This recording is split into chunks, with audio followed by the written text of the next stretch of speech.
And we're back again. Now, normally I jump straight into these contract videos straight away, but I just quickly want to preface this one with a quick disclaimer. A fair amount of stuff that I'm going to talk about in this I've already spoken about in my original video that some of you have seen, not sure if many of you have. So if you've already seen that, you're going to hear a lot of the same stuff again. This video exists mainly for those that want to know what's different from the old one, and also for those that are thinking of auditioning this year and for years going forward, because this one will be more relevant to what you will see when you audition. With that said, let's dive into this disgusting contract once again. So this is the Britain's Got Talent 13 and Britain's Got More Talent 13 contestant release form. All contestants had to sign this in order to audition, so if you're thinking of auditioning, you'll have to sign this before you do in fact audition. The two companies that this contract is with is Fremantle Media, trading as Thames, aka The Company, and Simcoe Limited, trading as Psycho Limited, aka Simon Cowell.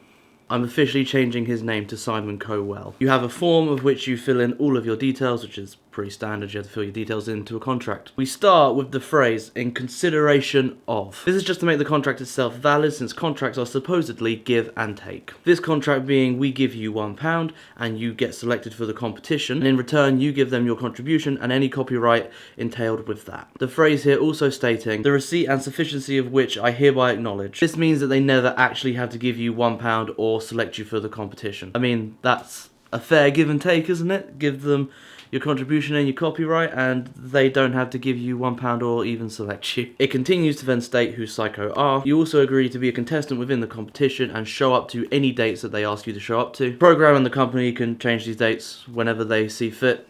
Typical. You give up all copyright and consent to being filmed within accordance to the terms and conditions below. This section is simply an overview of everything that comes in deep with this densely written, legally... Phone went off. This is simply a brief overview of everything that's in the terms and conditions below, and they're probably hoping you just read this bit, go, oh yeah, and sign it, because the terms and conditions are where they catch you. The small print is always where people catch you. That's what my life on YouTube has become, the guy that reads the terms and conditions. So without further ado, let's read the terms and conditions and find out what is actually going on in this legally binding contract. So all of that was page 1. Let's dive into the requirements for participation in the program. We will as always go point by point, trying to decipher what this dense text actually means. The first point is that you agree that this is in fact a talent show contest, and also you are agreeing to be filmed at any point throughout your audition or whenever you're at the building and all that stuff. You're agreeing to be filmed when you are taking part in the audition at any time. So from when you're like sitting with your family, chilling out, or when you're on the stage doing your act and like juggling flames or whatever it is they do on that show. You're also agreeing that anything that is filmed of you can be used wherever the company want it to be used. So on broadcast TV, so on ITV itself, and on their YouTube channel or any other media outlet. You are also agreeing that the judges and other people can say whatever they want about your audition and they are not liable for any nasty stuff said to you. This being said whether from the judges or the crowd laughing at you or whatever, because it is basic humiliation television. Point number 2. First part of this point is you agreeing to be available whenever they want you to be available. This includes the audition itself, any other pre-taped segments, so if you need to appear on an advert and say, hi, I'm blah blah blah and you're watching ITV, you have to agree to show up to that. I don't know if they probably don't do that. But the point is, you have to be available to any filming opportunities or whatever they want you.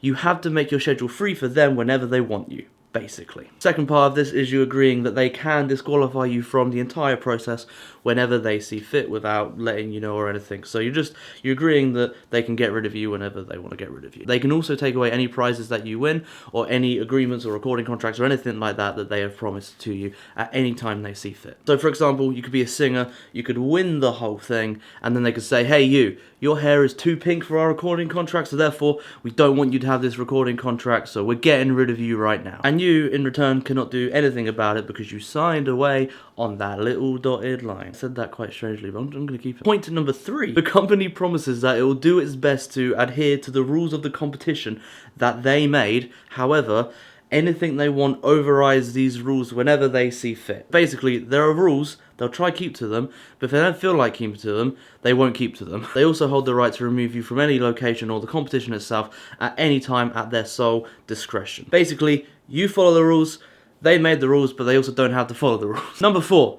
I will fully comply with the rules. So after they have stated that they can break the rules whenever they see fit, you in turn have to follow the rules at all times. You also have to do anything and everything the staff on site tell you to do as promptly as you can. They also hold the right and zero liability to you if they decide to change any rules or change anything at any time ever. Basically, this is more, we can do whatever we want to. Number 5, you have to be truthful and honest about all details you put in the contract, otherwise they can disqualify you at any time. And yeah, basically, just don't be fraudulent and don't lie on your details on any contract ever, really, because that's not a good thing to do. Number 6, this is a long point, lots of sections, let's get through this. First off, if you get through to the semi-finals, you agree that depending on the nature of your act, you will sign some form of contract with Psycho. Basically, if the judges like you and you get through to semi-finals, you have to sign another contract with Psycho. I don't have any of those individual contracts because they only go out to semi-finalists. I presume they're just as bad as this one, if not worse, more restricting, but I can't be sure because I haven't seen one. If you are a semi-finalist or you have been a semi-finalist and you have a copy of one of the contracts you were given, please send it over and let's have a look into it so we can further help out the people that do sign this but then also get through to the semi-finals so that they can know what is really going on. Anyway, let's get on to the agreements that you will potentially have to sign having signed this agreement. If you are a musical performer, you have to sign an exclusive worldwide recording agreement with Psycho. If you are not a musical act, you have to sign an exclusive worldwide visual audio agreement. You have to sign an exclusive touring agreement solely with BGT tours or BGT live events, an exclusive worldwide merchandising, endorsement and sponsorship agreement, an exclusive worldwide management agreement, and finally an exclusive live agency agreement. Basically, you have to sign everything you are to the company if you make it through to the semi-finals. The key word in all of these is exclusive and worldwide. If you get a terrible deal in these contracts, doesn't matter, it's exclusive and worldwide. You are owned solely by them and can't be owned or sign contracts with anybody else because it's exclusive. Under this is a section stating that the prize agreements, any of what I just listed, become fully effective to Psycho, Sony and any other companies under them, becoming fully effective and exclusive and irrevocable upon signature of the same signature that signed this release agreement. Basically, it becomes effective when you sign it. New thing, it also states that you can get legal advice from one legal advisor, but said legal advisor is voted on by all of the semi-finalists and the majority of who they decide is. That's the legal advisor that you can take legal advice on the contract you have to sign.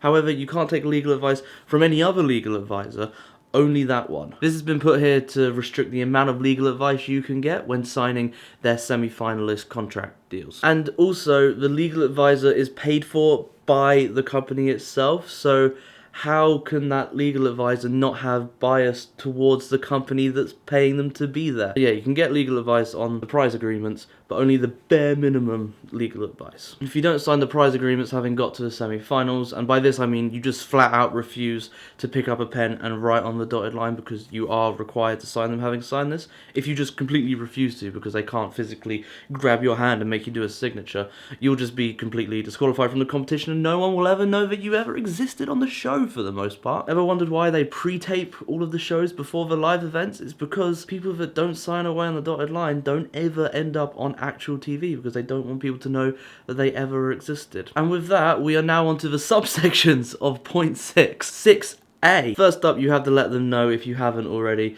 if you are part of any management deal or have a manager. You have to provide, on request, any agreements or contracts you have signed with said manager to the company. If you make it through to the semi-finals, upon request of Psycho, you have to get your manager to have a chat with them about mutually beneficial contract agreements if you have a manager that signed a contract agreement with you. There's no obligation for any existing managers to have to enter into any agreement with Psycho or the company or anyone to do with Simon Cowell. 6B. First up, this subsection references the restricted period a lot, and that's explained at the bottom of it, so I'm instead going to explain what the restricted period is first, so you can understand what it is you're looking at. The restricted period is either 3 months after the final episode of the program where the winner is announced. This is if you make it to the semi-finals, or the date you are limited from the competition before the semi-finals. So anytime I say the restricted period, that is what I am referencing. You then have to basically agree that you won't enter into any management deals, you won't play any gigs,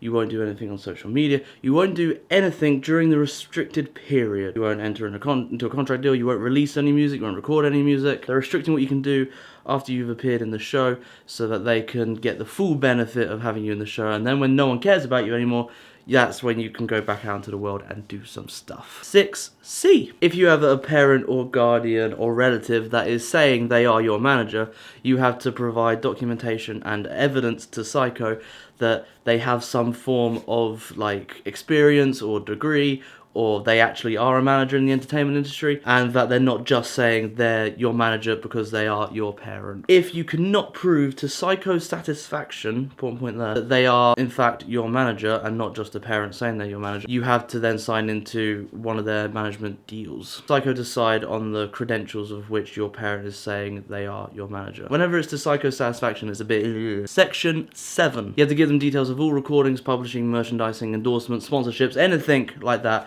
Give them all of the details of that, whether you are directly involved with them or indirectly involved with them. You also have to tell them if you're a part of any unions or guilds. So for example, musicians union, tell them if you're in the musicians union. You also have to tell them about any TV, magazine, online video, anything where you've appeared online or on TV or whatever, just where you've appeared in a public area in an entertainment sort of fashion. You have to outline all of this in the schedule, which is at the end of this contract. This is just so they can find any clips or things or whatever of you online that they can put into their video packages, and also that they can claim the copyright of when you eventually sign that over. Just makes their job of finding you online a little bit easier, really. And also they can check any contracts you've ever signed just to make sure that they own you completely, really. Number 8. You promise that apart from where you've told them in the schedule before in relation to point 7, you are not part of any recording agreements. You can also not be involved in any songwriting services or anything else in that similar vein. You also have to agree that during the restricted period, you will not enter any agreement with anyone in any capacity whatsoever. You also have to tell them if you have any contractual obligations ongoing at the time of signing. You agree that they can eliminate you at any time due to any contractual conflicts going on or anything. They can just get rid of you whenever they want. I don't know why I need to keep reiterating this, but they keep reiterating this in the contract. They agree that, notwithstanding what was just said, they will not stop you or prevent you from fulfilling any contractual requirements you have signed outside of this contract, as long as they don't affect the program. They will also let you sign their terrible prize agreement. Finishes by stating that this clause is a very important and fundamental clause to the contract and agreement. Failure to comply with this will result in your disqualification because they haven't said that you could be disqualified enough times yet. Point 9. Woo! This one's bullshit, especially for those that make it through. You agree that you will tell them about any audio, video, or written work you have ever done, and you will make them aware of it. If you make it through to the semi-finals, take it all down. So, if you were a YouTuber and you make it to the semi-finals, take down every video that you put on your YouTube channel. If you were a musician and you'd released a couple of songs, you make it through to the semi-finals, take down all of the music you've ever released. If you just audition and don't make it through to the semi-finals, the company can request at any time that you take it down. So if you just audition, you don't have to take down anything you've put online ever straight away. You only have to take it down if the company asks you to take it down. That's an important distinction. So this is different from the previous contract. No longer do they own all of this stuff. You just can't put any of this stuff online. Point number 10. You are allowed to perform in a local club or bar or whatever, as long as you don't use any BGT branding or reference them at all. So you can't sell yourself on the pink-haired guy that auditioned on Britain's Got Talent. You also had to prioritize your time to the company. Say you had a wedding you were going to go to, but instead you've got to go to a live event. You had to go to said live event because the company's priorities outweigh any of your personal priorities. You can try get written permission to make it to your best friend's wedding, but it's up to them if they give it to you. I doubt they would, because they just want you to perform for them. You're their dancing monkey, boy. There's another sneaky little point in here, though. All of this is subject to the terms of agreements of the prize agreements if you get through and have to sign one of those. So anything in those can override automatically anything in here. So you are almost signing on to those controlling your life before ever having read them. Number 11. This covers animal acts. Basically, you just gotta have all your documents and everything to make sure the animal is safe and all of that good stuff. They also aren't liable at all if the animal hurts you or hurts itself while on site or at the audition. Number 12. Tell them if you're doing some form of dangerous stunt like knife juggling or jumping off a cliff. Tell them about all equipment you will be using, and you are also liable for all your equipment. You are not allowed to use any pyrotechnics in your audition. Number 13. You hereby acknowledge that your contribution, so your act, may involve physical activities and that you are of good health to perform said physical activities. The company isn't liable for any illness, distress, injury caused by you doing your act unless the injury is caused by negligence from the company. So if a light falls on you while you're doing your act, they are now liable for that. Because of course by signing this, you also confirm that you're in good physical health and good mental health. That final point is reason enough for me not to sign. Number 14. The company, Psycho, or ITV will not intentionally reveal any secrets of your act. So for example, if you're doing a magic trick, they won't purposely show people how you did that magic trick. However, they are not liable if somebody finds out the secret to your magic trick from watching it on TV. So say for example someone watches it on TV and then watches it back frame by frame and in slow motion, and then they discover how you did it because they're a crazy person watching Britain's Got Talent in frame by frame or slow motion. They're not liable if someone finds out that way, which is fair. Number 15. Tell them how old you are and give proof of how old you are. Number 16, you have to be legally residing within the UK and you have to let them know if any immigration things happen. Number 17, if you've committed any crimes, tell them about said crimes, unless it's a driving offence that hasn't resulted in a ban of any kind. So you can do 35 in a 30 zone and still enter Britain's Got Talent. Don't do 35 in a 30 zone. Number 18, you cannot talk about any involvement with the show or programme on any social media after signing this. So when you go to your audition, you cannot tell people you've been to an audition on social media or anything like that. On to the contribution and grant of right. Number 19, you have to sign over irrevocably the entire copyright contents of your contribution, which is your act, for the company, the show, the programme to exploit however they see fit. You can never ever get this copyright back. It is forever their copyright. It's just so anything they get from you from your audition, they can comfortably use without any fear of any legal stuff ever happening. Number 20, without any limitations, they can adapt, change, delete anything from your contribution. They can exploit or authorize the exploitation of your copyright on any media they see fit or in any media that is yet to be created. So if a new Twitter is made at some point called Twitter, they can exploit you on that platform even though that platform doesn't exist yet. They can dub your voice into any language. They can do whatever they want with what they film of you and from your audition. They can use your name, likeness, photos, video, audio, anything that they get from you from your audition, they can use that however they want. They can even use it commercially in adverts and all that good stuff. Number 21, you also agree that they don't have to use anything filmed of you. So you can show up, audition, have all of that filming done and never be seen on the show, and you can't really complain about that. You either have to be innocently bad enough to get bullied by the judges to make it on, or actually good enough to be exploited by them in the long run. Number 22, you agree that your performance isn't a professional performance, so therefore they don't have to pay you for said performance. I wonder if someone tried and succeeded behind closed doors to get paid for their audition, and that's why this is now a clause in this contract. If you perform any music or lyrics written by yourself, you sign over those lyrics and that recording and that music to the company for them to use however they want. They own the songs that you wrote and performed on the show. If you submit any photos or videos, you are giving them the full copyright of that photo or video. This could get tricky. I am a photographer and videographer. That's what my full-time job is currently. If I took a photo of someone at a local gig and then they signed up for Britain's Got Talent and they submitted that photo, they don't fully own that copyright because I own part of that copyright because I took the photo. So therefore I could claim that back and it can all get messy. So if you're submitting video or photo of yourself that someone's taken from you from a gig, make sure you have permission from that photographer or videographer or camera person that took it, because there's a good chance they might want to be paid if you're exploiting their work. Anything else you do in your act is also their copyright, even jokes. They copyright your jokes. It's not funny at all. That was terrible, I'm sorry. You're basically saying that anything you submit to them is wholly now their copyright and you bow down to your new masters. The company then own everything forever and can use it however they want. You do, however, have the right to collect royalties from your music via PRS, which are the Performing Rights Society. They're the ones that collect royalties from radios or venues playing music and then pay it back to artists. Number 24. You can't go on there with the intent of breaching copyright in order to get the company in trouble. Now, onto the miscellaneous section. Number 25. You agree that by auditioning, this doesn't guarantee you having any relationship with Psycho or the company after your audition.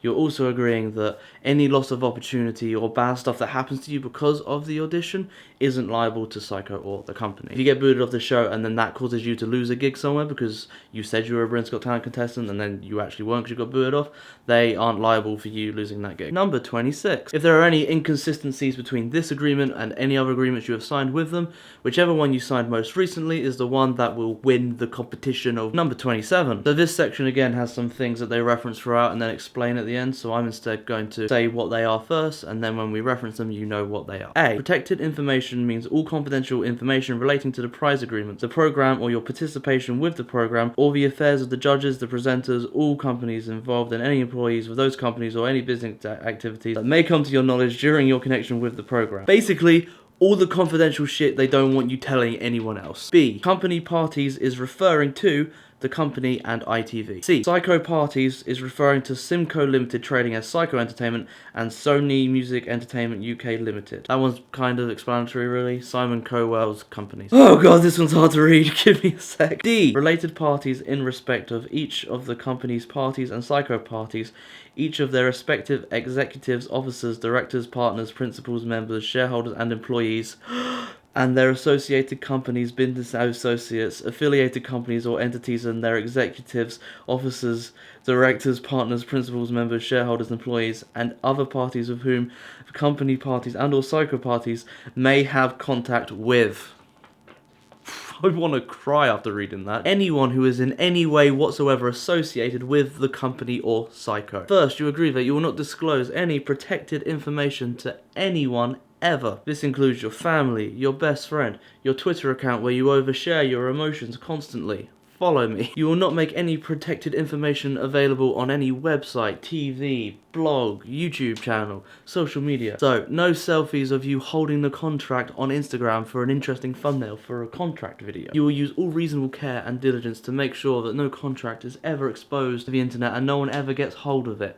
However, still send me contracts because the world deserves to know about this shit. You will tell the company or Psycho immediately as soon as you become aware that some pink-haired prick on the internet may have come into possession of protected information, such as this contract. You will cooperate with the company parties, Psycho Parties, and any related parties in the proceedings that might restrain the use or disclosure of protected information.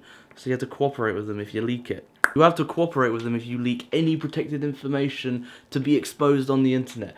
Holy shit, this is the Mess Music TV clause. Guys, we made it into the contract. This is literally a clause to protect from dicks like me talking about their contract on the internet. Hey, Simon Cowell, how's this clause going for you? It's protecting you from videos like this getting put up? Number 28. You cannot talk to any press or media outlet without written consent from the company itself. If you are contacted by the press or any newspaper or magazine or whatever, you have to send them to Psycho's press people. Number 29. Psycho, the company, and ITV are not liable if anything happens to you on site. For example, if you lose something, if someone breaks your car, or any injury is caused to you. They're not liable. If you are injured by their own negligence though, so for example a light falling on you, they are liable and they will sort that out for you. Because of course they fucking should. You wouldn't have been injured if they didn't put that damn light up. This does have to be proved in court though after it has happened. So you have to go through the legal process and waste all that money. Number 30. You agree that you are free to enter into this contract, and if any legal shit happens to you because you entered into this contract, they're not liable for any of that and they won't help you out, and you don't have to request them to help you out. You also have to agree that if they breach their own contract, you can only sue them for damages. Number 31. If you're in a group, whoever signs this is making it legal to the entire group. Number 32. The company and Psycho can give any copyright they've taken from you to anyone that they want. Number 33. If anything in this agreement is found to be illegal, you're still bound to every other point that isn't legal. Anything that is found to be illegal will then be brought in line to the bare minimum of the legal requirement. Personally, I think if anything in this contract is found to be illegal,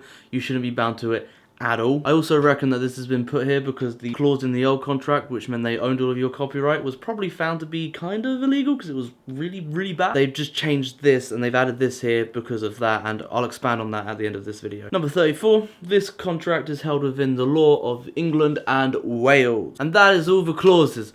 It's way too long for what amounts to a shitty talent show. Once you get through all that, you get to the schedule bit, which, as I stated earlier, is just where you give all your links and all of the stuff. And that's the entire contract. Still disgusting, but let's talk about what is different. Well, a few things. They are now liable if you get hurt due to their own negligence. You can claim your songwriting and performance royalties from PRS, but don't think that this is good stuff. This is still bare minimum sort of shit. Just because someone started cheating on you with your friend rather than your best friend doesn't mean they're not still fucking you over. I mean, yeah, it's better, but they're still fucking your friend. I lost where that analogy was going. Sorry, let's get back. They used to take the entirety of any copyright you ever uploaded to the internet ever, and they still take any copyright that they request or that you give to them. However, now, you just can't have any copyrighted material online at all. They don't own it, but you're not allowed to have anything up. Basically them saying, we're not allowed to make money out of your copyright material, but also you're not allowed to make money out of your copyright material, so therefore take it down. To me, this is just as bad. The actual technicality of it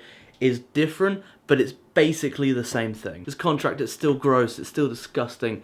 Please, please don't sign it. Now, Simon, if you're watching this, and I'm pretty sure you know of or have seen the old video, but if you're watching this new video, I got some shit to say to you, boy. My thoughts on you have not changed at all. You're still a greedy businessman that makes money off the innocent by bullying them. I've said it once, and I'm gonna say it again. You are a